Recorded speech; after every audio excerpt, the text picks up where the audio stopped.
ali. É uma luta, irmão, para ela se mostrar. Ela não gosta disso. Mas o Senhor tem treinado ela, porque a gente precisa de referências nos nossos dias, não precisamos? Nós precisamos tão carentes de referências. Então, que Deus te use muito. É amanhã que é dia 1? Amanhã nós vamos completar 10 meses casados, irmão. Glória a Deus! Bênção. Já passei de muita gente por aí. Glória a Deus, eu vou passar aqui por mundo, se Deus quiser. E Ele quer. Glória a Deus. Pastora, seja abençoada. Estou aqui querendo entregar para o Senhor o que foi. Irmãos, levante sua mão e ora por ela, em nome de Jesus. Senhor, toque na vida dela agora, meu Pai. Que ela despeje do que o Senhor tem na vida dela. Que a multiforme graça que existe nessa igreja, uma pessoa diferente da outra. Um prega mais forte, o outro prega com uma voz mais baixa, o outro ensina, o outro... É a multiforme graça, cada um com seus talentos, com suas habilidades. E hoje o Senhor, aprove ao Senhor escolher tua filha, para derramar o seu Espírito, para ensinar essa igreja. O Senhor não manda Espírito Santo só para a gente ficar se enchendo, adorando, sentindo. Mas o Senhor derrama o ensino da palavra, para que a gente possa aprender e sair daqui transformados, mudados. Abençoa tua filha, que ela seja destemida hoje na pregação do Evangelho. No nome de Jesus, amém. Graças a Deus. Glória a Deus. Nossa, tá alto o microfone hoje, né? Que Deus, ela pode deixar que eu gosto. Afinal, essa é minha Bíblia. Gente, boa noite, a paz, que Deus abençoe muito, muito vocês. É muito bom falar com vocês hoje. E hoje é também o nosso penúltimo dia da Semana do Poder e Milagres, né? E o nosso antepenúltimo culto de Poder e Milagres. Então amanhã de manhã tem um, de noite tem outro, e hoje é o antepenúltimo. E, inclusive, pastor, obrigado por ter me chamado para pregar aqui hoje. E eu sei que muitas pessoas, alguns de vocês, inclusive, já passaram por aqui na quarta, na quinta, ontem, estão aqui de novo. Pessoas que vieram nos outros dias não estão aqui, assim como pessoas que estão vindo hoje não estiveram nos outros dias. E de tudo isso, o que eu tenho certeza é que cada um de vocês tem vindo por algum motivo, né? É Semana do Poder e Milagres, então eu tenho certeza absoluta que alguns têm vindo porque querem um milagre no seu casamento, querem uma restauração no seu casamento. Outros têm vindo porque querem que os seus filhos saiam da vida que estão e conheçam a Jesus.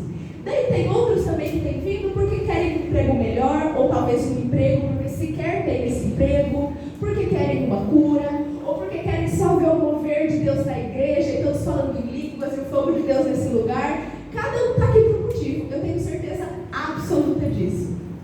E agora vamos imaginar que existe a possibilidade de tudo isso acontecer em um só lugar, de uma vez só. Que não é, o dia hoje da Arandina ganhar o milagre dela e ninguém mais vai ganhar. Hoje é dia só dela. E no outro dia é só o dia do Fê e ninguém mais vai ganhar. E cada dia é um.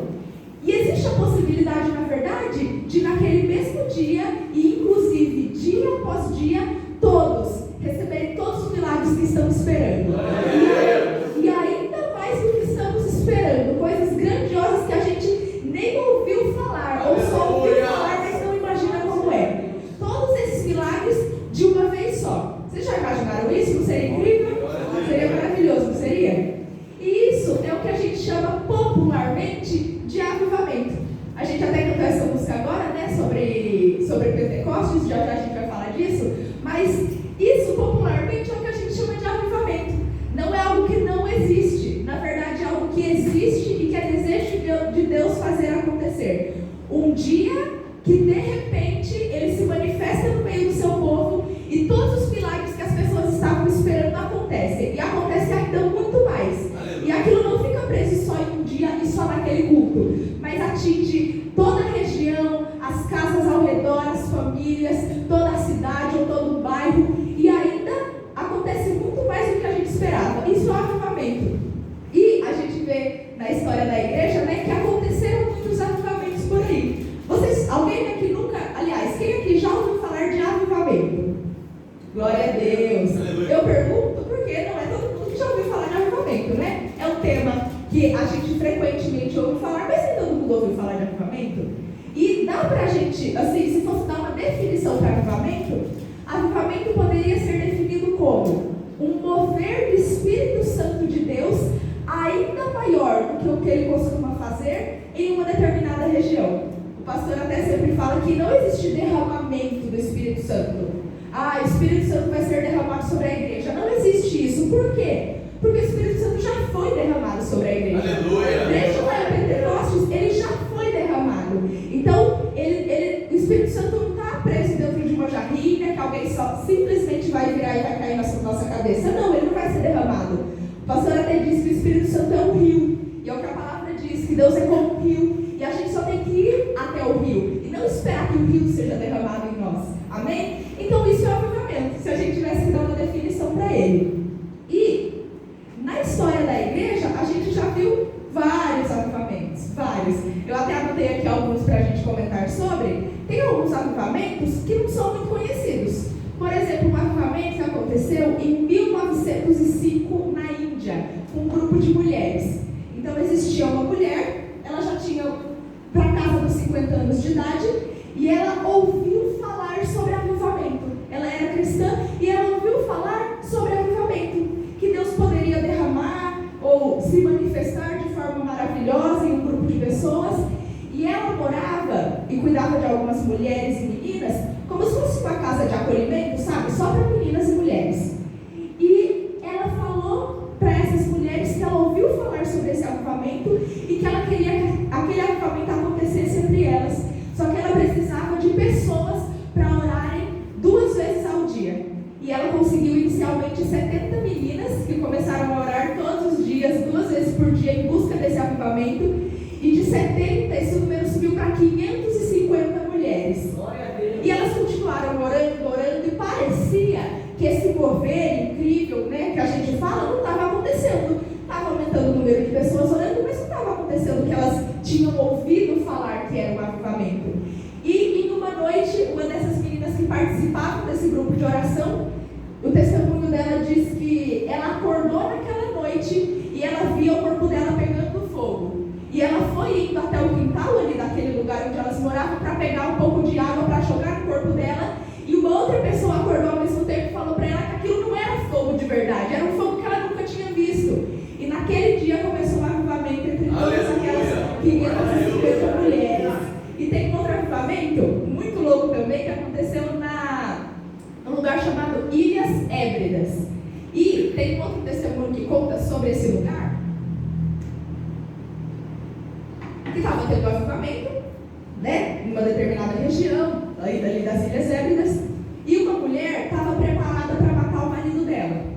Então ela já tinha planejado que ela ia cometer esse homicídio contra o marido dela, e ela falou, tá, mas eu preciso ir lá nesse culto, né, naquele dia, nesse culto aí, eu vou no culto, eu acho que porque já era de praxe ir ao culto, né, inclusive porque a gente veio ao culto, mas ninguém sabe o que tem escondido no coração de cada pessoa. Então tem pessoas que vão ao culto maquinando muitas coisas, não é?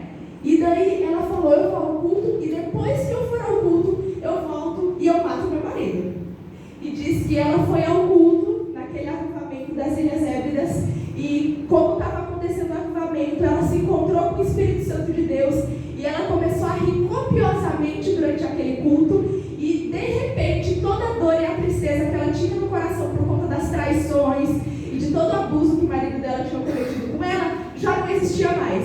E no lugar de toda essa dor tinha sido colocada uma alegria e um renovo do Espírito Santo. Aleluia, glória a Deus. O casamento daquela mulher foi renovado, ela foi encontrada por Deus, o marido dela foi encontrado, então foi um milagre que aconteceu. E tem também alguns mais conhecidos, né, como por exemplo da Rua Azusa. O avivamento da Rua Azusa é uma das paixões do nosso pastor, inclusive.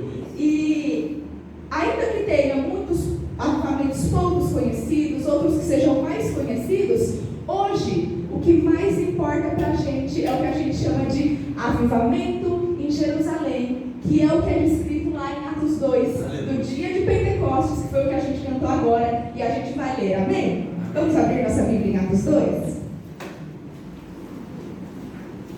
Glória a Deus.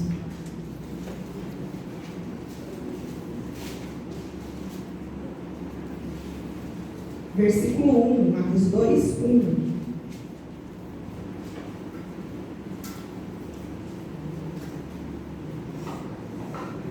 Glória a Deus. Vamos ler? Amém? Aleluia! Então vamos lá, os 2:1. Cumprindo-se o dia de Pentecostes, estavam todos reunidos no mesmo lugar. E de repente veio do céu um som como de um vento impetuoso, e encheu toda a casa onde estavam assentados. E viram línguas repartidas como de fogo, as quais pousaram sobre todos eles, sobre cada um deles. E todos foram cheios do Espírito Santo e começaram a falar em outras línguas, conforme o Espírito Santo lhes concedia que falassem. Glória a Deus. Gente, essa passagem é muito famosa, muito famosa. Ela chega a ser clichê às vezes, né? E eu não sei vocês, mas quando a gente ouve falar do dia de Pentecostes, de quando o Espírito Santo veio sobre a igreja ali em Jerusalém, é muito comum a gente pensar ou lembrar deles falando em línguas. E o dia de Pentecostes, foi aquele dia que o pessoal estava falando em línguas, né? Que todo mundo começou a falar em línguas estranhas. E a gente pensa, só frequentemente lembra disso. Só que não foi só isso que aconteceu.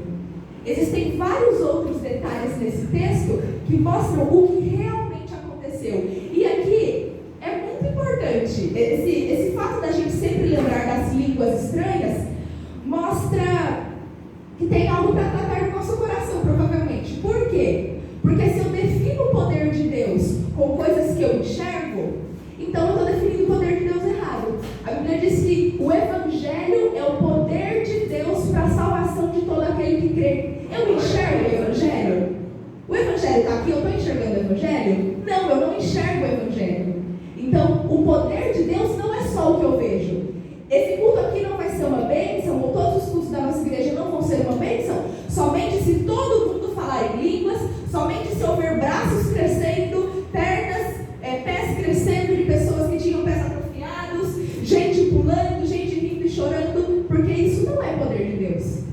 Isso é um sinal, ou pode ser um sinal do que é o poder de Deus, mas o Evangelho é o poder de Deus. Aleluia! Glória a Se isso Deus! está na nossa mente, se a gente sempre resume um bom culto ou o poder de Deus ao que eu estou vendo, ao que eu estou vendo acontecer, então é um sinal que a gente tem que começar a buscar em Deus um entendimento verdadeiro do que realmente é o Evangelho. Amém?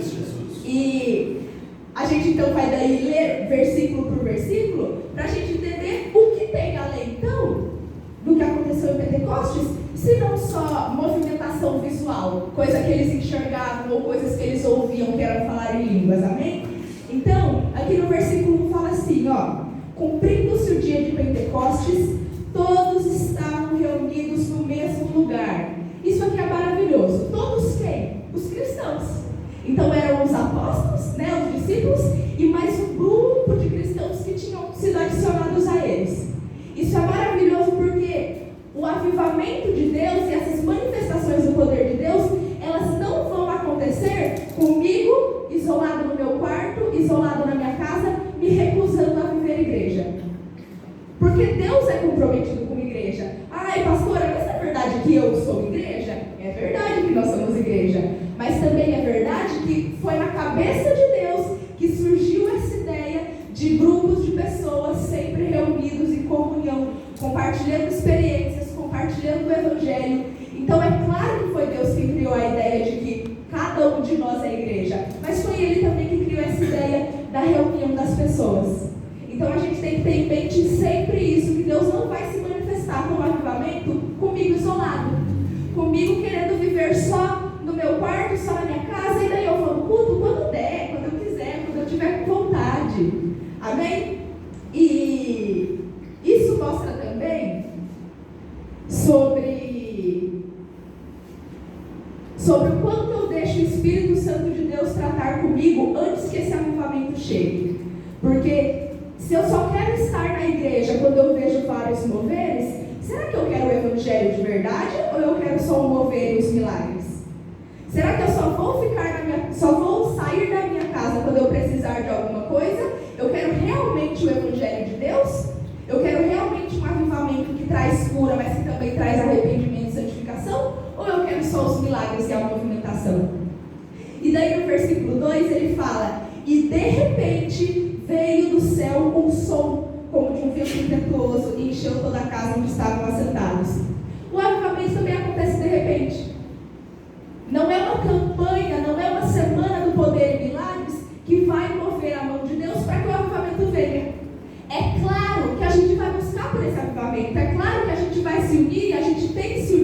verdade todos os dias dessa semana e da nossa vida, para que Deus venha com poder sobre as nossas vidas, amém? Mas não é uma semana do poder e milagres que obrigatoriamente vai fazer ele vir. Por quê? Porque não é campanha que move o coração de Deus. Verdade. Não é o quanto de campanha que eu faço, a nossa igreja faz ou outras igrejas fazem, que vai mover o coração de Deus. O pastor, inclusive, sempre fala que como que a gente vai barganhar com Deus que não precisa de nada? Isso inclui o dinheiro que eu coloco aqui nessa salva, mas inclui os ritos que eu tenho todos os dias. Então eu vou orar esse tanto de vezes para que Deus faça algo por mim. E amém, ele pode fazer mesmo, porque ele gosta de ver a gente se sacrificando e dedicando uma vida a ele. Mas é preciso ter em mente que, se ele não quiser fazer, ele continua sendo Deus. Porque não é o quanto que eu faço que vai fazer ele se manifestar com poder, mas é o quanto ele quer se manifestar com poder sobre as nossas vidas. Verdade. Aleluia. E o versículo 3 diz que: e viram línguas repartidas como que de fogo, as quais pousaram sobre cada um deles. Gente, a gente vê na Bíblia várias vezes falando sobre fogo, algo que parece fogo vindo sobre alguém. E o fogo na Bíblia tem uma característica, um simbolismo muito claro de purificação. Assim como em algumas profissões, né, eles pegam materiais e colocam no fogo para purificar aquele material, para que saia dali daquele fogo um material bom e próprio para o uso. Então, a Bíblia, vira e mexe, fala sobre fogo, e ela está apontando para uma santificação, um processo em que já não sou mais eu que vivo, mas é Cristo que vive, e eu me pareço cada vez mais com Cristo, em que eu sou cada vez mais separada do mundo, tanto que santo é separado, né? Então, esse processo de santificação. E aqui, a gente, não só porque está escrito aqui línguas como de fogo, mas tudo que vem depois do que aconteceu em Pentecostes, a gente percebe que houve uma santificação naquelas pessoas.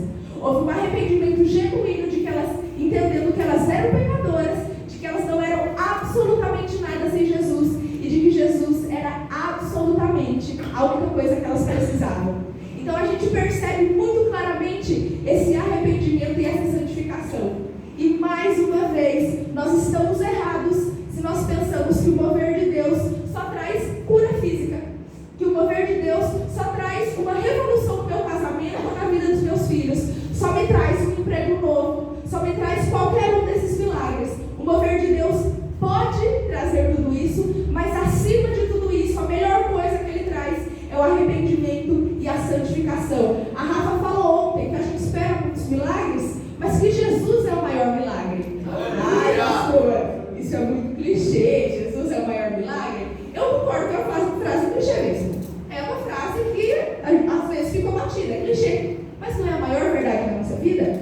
E se nós não achamos que é a maior verdade da nossa vida, então a gente também precisa rever o nosso evangelho. Porque o que é o evangelho se não a boa nova que aponta para Jesus? O que é o evangelho se não nós que estávamos afastados de Deus, por conta de Jesus, temos um caminho de novo para voltarmos para Deus? Então sim, esse é o nosso maior milagre. Jesus é realmente esse maior milagre. E o que a gente espera do avivamento fala muito sobre o evangelho que a gente vive. Se eu espero só esses milagres, e eu não estou esperando santificação, avivamento, santificação, arrependimento na minha vida e na vida das outras pessoas, talvez eu esteja vivendo um evangelho falsificado e não o evangelho genuíno. Porque o evangelho não são só esses milagres que eu espero, mas é o encontro verdadeiro que eu tenho e que eu preciso ter com Jesus. Aleluia, Senhor. E daí, no versículo... meu, segue a gente. No versículo 14, já estava tendo todo aquele mover ali naquele lugar, o Espírito Santo sobre todas aquelas pessoas, elas falando em línguas. Algumas pessoas que estavam próximas e que não eram esses cristãos, elas começam a zombar dos cristãos falando em línguas, falando: nossa, mas que estranho, não, o pessoal está bêbado essa hora do dia, por que tudo isso? E Pedro, que estava cheio do Espírito Santo e tinha recebido uma língua como de fogo pousando sobre a cabeça dele, se levanta de onde ele está e se coloca em pé para falar com aquelas pessoas sobre as grandezas de Deus. Então, um avivamento não vai me trazer só milagres, não vai trazer só milagres para a minha própria vida. Ela vai me fazer me colocar de pé para levar o evangelho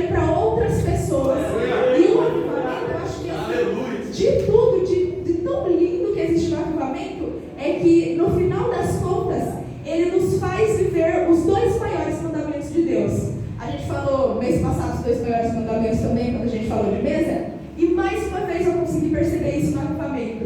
Porque quais são os 2 maiores mandamentos? Amarás ao seu Deus com toda a sua força, todo o seu entendimento, todas as suas forças, né, energias, e amarás o seu próximo como a ti mesmo. E o que é que um avivamento faz se não isso? O que é que um avivamento faz se não me fazer encontrar com o meu Deus e de repente ele ser aquele que eu mais amo na minha vida, e eu também amar tanto o meu próximo, como a Rafa também falou ontem, a ponto de eu querer que ele conheça Jesus e não vá para o inferno e sim para o céu. Aleluia. E que ele não viva mais uma vida de qualquer jeito aqui na terra, e na verdade viva uma vida em abundância aqui nessa terra, se encontrando com Jesus, sabendo que existe plenitude para ele viver nessa terra porque ele está em Jesus. Então o avivamento não é egoísta.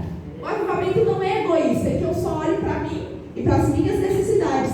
Eu só olho para os meus milagres. Eu só olho para mim, para mim, para mim e para mim. Quando o foco da nossa vida é Jesus. Jesus é o soberano. Jesus é supremo. E não é que ele tem um lugar de destaque na nossa vida. Olha, Jesus é muito importante para mim mesmo. Inclusive, eu venho na igreja toda semana. Eu falo de Jesus para as pessoas também. Eu oro todos os dias, eu leio a Bíblia sempre. Jesus tem um lugar de destaque na minha vida. E quem disse que Jesus quer lugar de destaque? Jesus quer lugar de supremacia, um lugar de ser único na nossa vida. E um lugar onde toda a nossa vida é só para apontar para Jesus. Aleluia. E não para nós mesmos e para os nossos milagres. Ai, pastora, beleza, então eu vou ficar esperando por um avivamento? E eu faço o que faz? A gente, aqui no capítulo 2 de Atos, a gente viu quando eles foram encontrados pelo Espírito Santo de Deus. Só que se a gente volta um pouquinho no capítulo 1, a gente vê que Jesus já tinha morrido, tinha ressuscitado, estava passando um tempo com eles, e fala assim para os discípulos: olha, vocês vão ficar aqui em Jerusalém, vocês não vão sair daqui até que o meu Espírito seja derramado sobre vocês. E eles ficam ali em Jerusalém mesmo. Tanto que Pentecostes acontece em Jerusalém. E daí, mais ou menos na metade do capítulo 1, a gente vê que, beleza, os discípulos ficaram em Jerusalém, e eles não só ficaram em Jerusalém, mas teve um momento que eles tiveram que escolher um 13º, né, apóstolo. Por quê? Porque Judas tinha morrido, vocês lembram? Então precisava de alguém para completar o grupo dos 12. E eles escolheram uma pessoa. E aqui o capítulo 1 mostra que eles... Sou meio ruim no microfone, gente. A Bíblia mostra que eles escolheram uma pessoa sempre baseados na palavra. Tanto que eles ficam toda hora no meio da conversa deles para essa tomada de decisão, jogando palavras que eles já tinham lido nas Escrituras. Então, eles estavam sendo obedientes ao que Jesus tinha definido para eles. Eles ficaram em Jerusalém porque Jesus mandou eles ficarem em Jerusalém, e eles continuavam se reunindo em obediência, em comunhão e baseados nas Escrituras. Então, pastora, enquanto não vem esse avivamento que vai tomar toda a nossa igreja e todo esse bairro e quem dirá essa cidade, eu vou fazer o quê? Eu vou viver em obediência ao Senhor. Porque na verdade é isso que a gente deveria estar fazendo todos os dias na nossa vida. Eu e o pastor até participamos de uma live hoje que falava sobre avivamento, inclusive. E nessa live, a pastora que estava lá presidindo a live falou: olha, o que vocês acham que falta para nós vivermos um avivamento genuíno? Já que a gente já vai para a igreja, a gente já vive em comunhão, a gente, né, já está vivendo os princípios de Deus, por que esse avivamento não veio para o Brasil? Porque a gente já veio em tantos outros países, por que não aqui no Brasil ou na nossa cidade? E para mim e para o pastor a resposta foi muito clara. O ponto é que nós fazemos tudo isso, a gente faz vários ritos, a gente segue alguns princípios ou todos, a gente vem à igreja também, mas a gente ainda vive a nossa própria vida. A Bíblia diz que nós somos crucificados com Cristo e agora é Cristo quem vive em nós. Ela não fala que nós continuamos vivendo quando a gente se encontrou com Jesus. A Bíblia não fala que são os nossos desejos, nossas vontades, nossos próprios sonhos e projetos que continuam vivendo depois que a gente se encontrou com Jesus. Pelo contrário, ela fala de pessoas que foram encontradas por Jesus e agora não são mais elas que vivem. Então, se eu, Wanda, tenho meus próprios sonhos, pensamentos, desejos, sentimentos, e eu fui crucificada com Cristo, então não existe mais sonho da Wanda, desejo da Wanda, pensamentos da Wanda. É Cristo que vive agora em são os sonhos de Cristo, os projetos, os desejos, os sentimentos de Cristo para mim. Então, o que é que parece que está faltando para que a gente realmente viva um avivamento e que vai trazer muitos milagres e arrependimento e santificação para a nossa igreja, para a nossa cidade? É a gente começar a viver agora a vida de Cristo e não mais a nossa vida. Aleluia! Pastor, e como eu faço isso? Entregando a vida para Jesus? É o primeiro passo. Já entregou? Glória a Deus. Agora é todos os dias decidir já não mais fazer a sua vontade e fazer a de Cristo. E na prática isso é muito simples. Eu acordei hoje de manhã e daí eu tenho a opção de ir para o meu celular ou de orar e ler a Bíblia. O que será que Cristo faria? Qual dessas atitudes vai colocar Jesus no lugar de supremacia, não de destaque, mas de supremacia, de único? Me parece que é orar e ler a Bíblia. Então, pronto, eu decidi que eu vou orar e vou ler a Bíblia. Eu estou vivendo ali meu dia, eu estou querendo muito discutir com meu marido. E eu estou esperando ele falar alguma coisa que eu vou retrucar ele. Mas o que será que é a vida de Jesus em mim? Porque a Wanda provavelmente gostaria de discutir. Mas Jesus gostaria de discutir? Jesus não gostaria. Então eu vou deixar a vontade da Wanda enterrada, porque a Wanda já morreu, e vou viver a vontade de Jesus. Então, quando meu marido me falar algo que eu não gostaria de ouvir, eu vou só ficar na Bíblia. Por quê? Porque eu não vivo mais, é Cristo quem vive. Então Cristo ficaria na dele, e eu faço exatamente o que ele queria. Não existe segredo. E lá em Lucas, eu vou abrir aqui, vocês não precisam abrir caso não desejem. Lucas 11, versículo 9. Jesus estava contando uma parábola, né? Para os seus discípulos. E daí, na hora de explicar a parábola, ele diz assim: então eu digo a vocês, peçam e será dado, busquem e acharão, batam e a porta vai se abrir. Qual de vocês, pedindo o Espírito Santo de Deus, não receberá? E essa passagem também é muito famosa quando a gente pensa sobre milagres, né? Eu vou pedir algo para Deus e Ele vai me dar. Eu vou pedir isso daqui para Deus e Ele vai me dar. Porque Jesus falou aqui que se eu pedir, Ele vai me dar. Se eu bater bastante na porta, Ele vai abrir. E é verdade, Deus faz isso também. Mas aqui Ele estava falando sobre o Espírito Santo de Deus. Ele estava falando para os discípulos que eles poderiam receber esse Espírito Santo de Deus e que eles deveriam pedir por esse Espírito Santo. Então, pedir pelo arrependimento que esse Espírito Santo traria, pedir por esses milagres que o Espírito Santo traria, pedir para que esse Espírito Santo viesse e transformasse tanto a vida deles, quanto a vida daqueles que estão ao redor deles e daqueles que eles sequer conhecem ainda. Aleluia. E, inclusive, daí, quando a gente vai lá para Atos 2, são esses mesmos discípulos que tinham ouvido de Jesus que eles poderiam pedir pelo Espírito Santo, que recebem o Espírito Santo no dia de Pentecostes.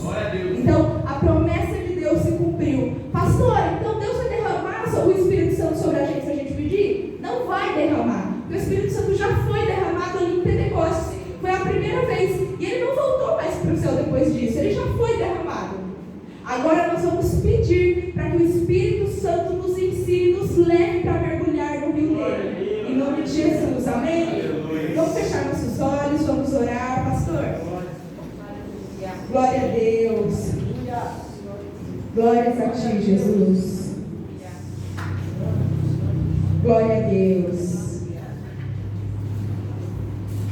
A banda também pode subir aqui. A gente vai cantar um louvor agora. Glória a Deus. Glórias a Ti, Jesus. Fiquem com os olhos fechados. A gente agora vai ter um momento de oração, de buscar o Senhor, buscar mais ao nosso Deus. E eu queria que cada um de vocês, com os olhos fechados, tirassem alguns minutos para falarem para Deus do que é que você